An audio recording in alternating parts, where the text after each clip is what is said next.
Potentially, yeah. But it's also, I don't like to say Neymar because I think Neymar, if you talk about Neymar in Brazil, I mean, he's top. I mean, but I tell you what I do love about it.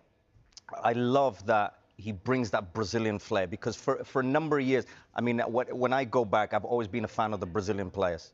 And for the last decade or so, the Brazilian flair started to kind of get less and less.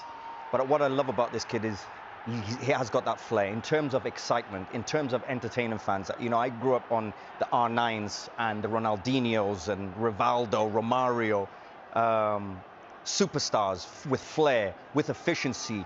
They'll kill you in terms of like their position, scoring goals.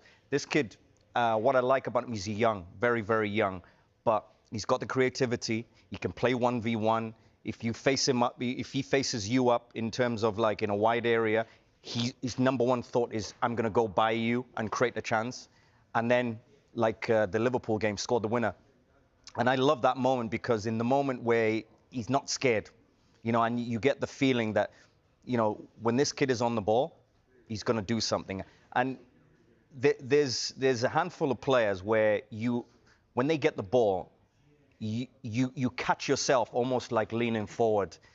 I love that feeling because that's real football then. There's a real football player, and he has that. I think he can be top. What I love is the manager says that we don't have to worry about him. He's going to continue his progression.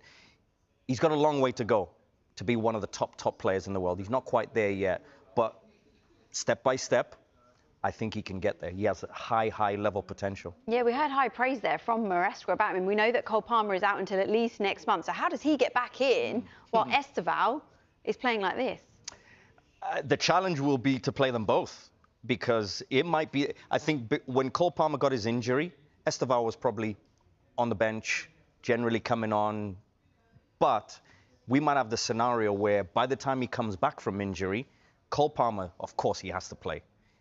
But you might have the both of them. Now, those two together, and I'm a big fan of Cole Palmer as well, and those two, creativity, goals, efficiency in the attack, you could have those two playing together. That would be dangerous for a lot of teams. But the challenge will be, how does he fit those two in? Because Neto's been playing well. João Pedro also he likes as well. So it's going to be big decisions if Cole Palmer comes back. You mentioned Estevão's got a way to go. He's still only 18. Looking at Chelsea's average age, it's under 24. This notion of you can't win trophies with kids. These kids are looking all right, though, aren't they? Do you know what? I've been very impressed by Chelsea in the last 8 months or so. I didn't believe that they could go and win the Club World Cup. They did that. Even against PSG, and we know how good PSG are. I don't believe that they'll win the Premier League, but they're contenders in terms of they'll challenge, but I just think they're too inconsistent right now. And I think what is going to knock Chelsea is the length of time they've played football. They went to the Club World Cup, probably didn't have a break, maybe a few days, gone to the Club World Cup, played over the summer. Then, you know, you're going to get injuries. They don't help themselves by getting a man sent off every game almost. That doesn't help. But you're seeing also injuries. Cole is out. Cole Palmer has picked up an injury. So some of their top players are picking up injuries earlier than probably you'd feel.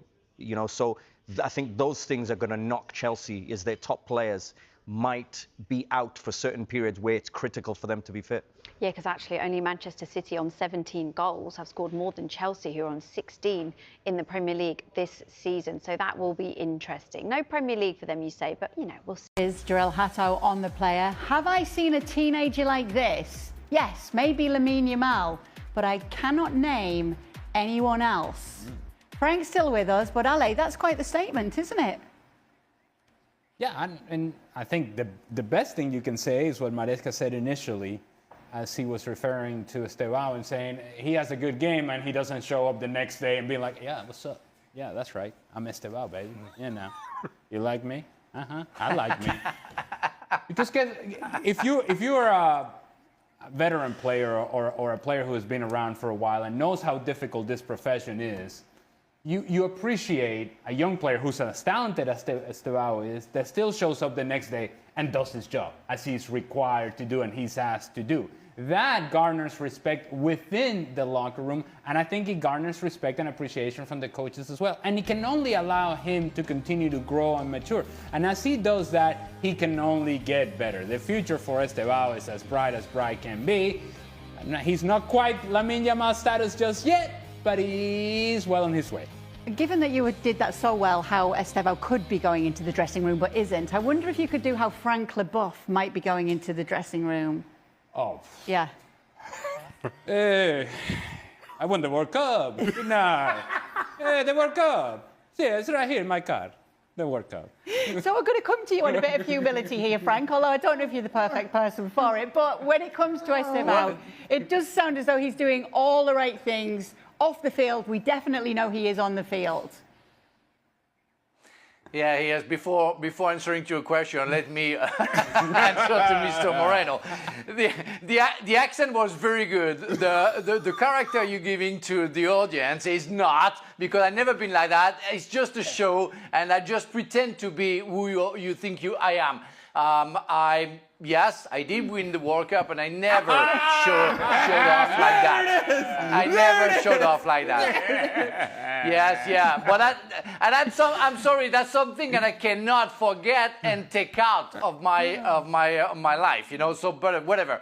Estevão, I like him, and I love what the coach said. That's the main thing. When he talked about the humility, the family not being carried away by one goal, two good performances, and he's the best in the world, and he should get the armband and everything.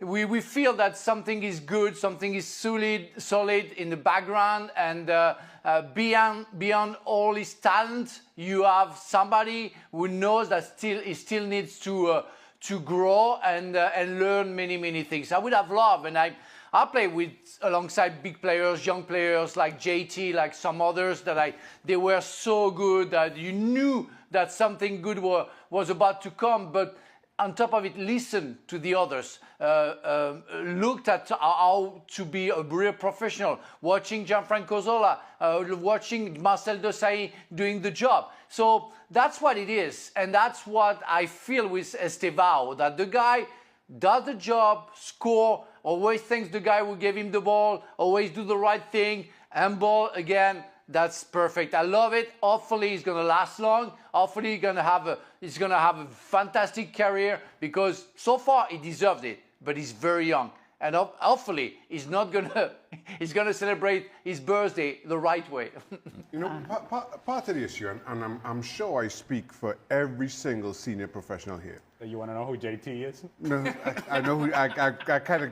But you don't get to call him JT. No, I don't. I have to call him Mr. Terry. I do. Yes.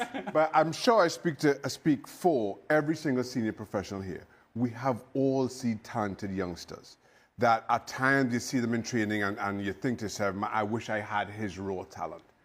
Then one game, one good article, and all of a sudden they show up differently and it comes crashing down. And so to see Estevão kind of go through and embrace what's to come, I think it's all players like to see that. It's refreshing, Jack. It's refreshing. Yeah. Head coach Enzo Maresca has been speaking to the media this morning. We can hear from him now. Yeah, we don't have any new injury.